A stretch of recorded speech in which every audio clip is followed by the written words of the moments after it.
Are you one of those people who is just struggling to cover up the top weft row of your beaded weft because your hair is already fine and thin and you cannot cover up that weft?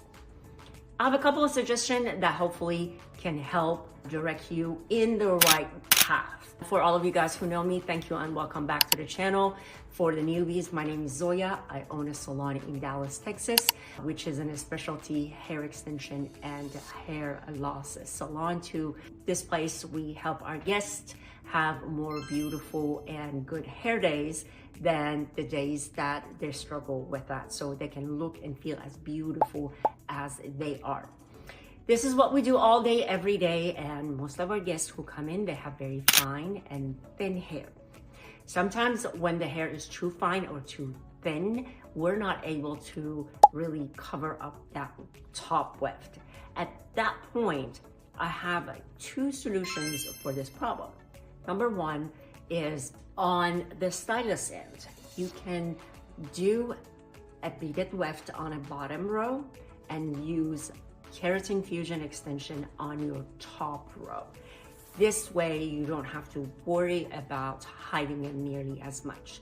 Keratin fusion extensions or K-tips or fusion extensions are one of the best way to cover up hair extensions. They are extremely seamless. They can be done beautifully if it's done properly, of course. And if it is done seamless, fine, thin, and they don't look like little shoelaces, they are a perfect solution to cover up that top row.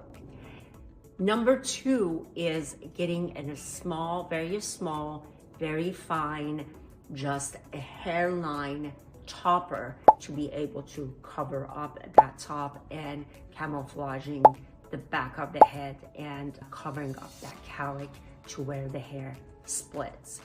Generally, those two things answer the problem and you're able to cover that up. Other than that, you might not be a very good candidate for the method, and might be the placement of the weft. It might be put up a little too high, or the weft that is being placed on top of your head, it's not blended enough, or it doesn't match, or just kind of like seamlessly hide between your hair. So those are things that you definitely can discuss with your hairstylist and your extensionist, and hopefully you can give her these two suggestions and you can enjoy your hair extension at that time. I hope this video was helpful. If you have any question, you can leave the comment below. I'll be happy to answer all of your questions. I will talk to you guys later, and I am looking forward till the next time we get to chat. Ciao.